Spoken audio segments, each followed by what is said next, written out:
Shalom saudara yang terkasih, kita bersyukur bisa kembali membagikan beberapa pemikiran mengenai penyembahan dan pekerjaan. Dan kita bersyukur karena kali ini ditemani oleh seorang saudari yang nanti akan memperkenalkan dirinya dan kita akan bercakap-cakap dengan beliau. Saya persilakan. Halo semua, saya Angelin Cia Susilo. Saya seorang profesional yang sudah bekerja 26 tahun di dalam dunia pekerjaan. Ya, kita bersyukur sekali ya, berarti Angelin punya pengalaman di dalam dunia profesional di marketplace dalam kurun waktu seperempat abad lebih sudah ya. Jadi kita akan bertanya kepada Angelin mengenai bagaimana selama ini Angelin menghayati pekerjaan yang dilakukan sebagai sebuah ekspresi penyembahan. Silakan. Jadi sebenarnya perubahan sih. Semula saya berpikir bekerja itu adalah sebuah sarana yang secara Kristen saya katakan disediakan oleh Tuhan untuk mengekspresikan diri sesuai dengan talenta-talenta yang kembali Tuhan sudah berikan kepada kita. Jadi ini sebuah sarana tempat kita mengekspresikan, memberikan karya terbaik kita untuk menunjukkan ini loh kontribusiku, ini loh partisipasiku, ini loh dan segala macam untuk mengekspresikan siapa diri kita. Nah, tapi beberapa tahun yang lalu ketika saya masuk ke STTRI, saya merasa seperti dipojokkan untuk memikirkan ulang sebenarnya. Apakah itu konsep yang benar? Apakah itu sebuah konsep jalan hidup yang saya pilih yang bisa saya pertanggungjawabkan dengan benar di hadapan Tuhan?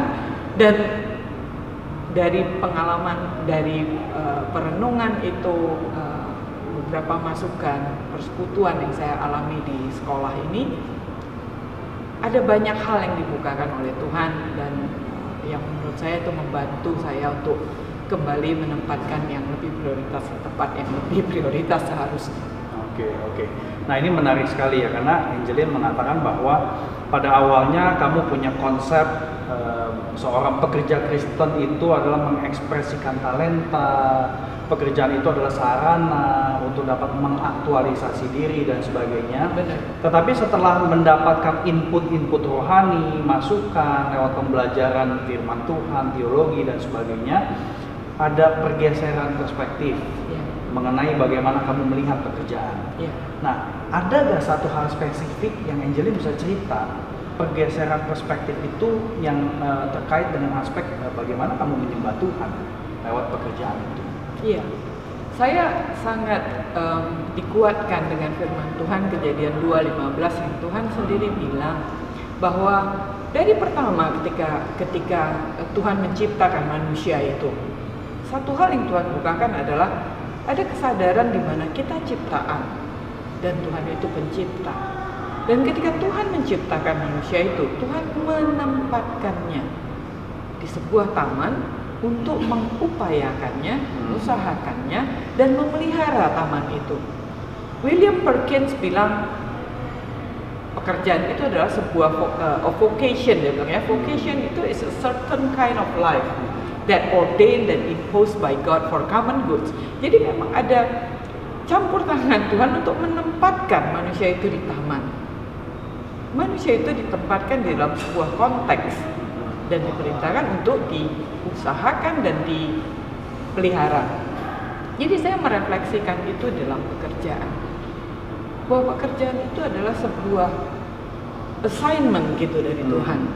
Nah, hidup beribadah adalah hidup meresponi panggilan Tuhan. Kalau kita tidak melihat pekerjaan itu sebagai panggilan dan kita tidak meresponinya, berarti hidup itu tidak merupakan jauh gitu dari ibadah. Nah, sebagai umat Tuhan seharusnya kita beribadah kepada Tuhan, karena itu meresponi panggilan Tuhan itu dan menjalankannya seperti maunya Tuhan. Nah, ini terjadi perubahan paradigma. Saya tidak lagi melihat pekerjaan itu sebagai sebuah sarana untuk mengekspresikan diri. Sesungguhnya ketika kita menjawab panggilan tersebut, disitulah kita mengekspresikan penyembahan kita, bukan di dalam gereja, di dalam sebuah gedung, tetapi menjawab panggilan Tuhan sebagai gereja yang ada di tengah-tengah marketplace atau di tempat pekerjaan. Jadi kita bersyukur sekali bisa dengar Angeline mengutarakan secara umum dan secara singkat. Ya, 26 tahun cukup panjang, tapi ini hanya diceritakan dalam beberapa menit. Dan kiranya Tuhan Yesus memberkati Angeline, dan kiranya Tuhan Yesus juga memberkati saudari yang terus mencoba untuk mencari masukan dan memberikan sebuah pandangan yang baru mengenai bagaimana bekerja sebagai sebuah ekspresi penyembahan. Kiranya Tuhan Yesus memberkati.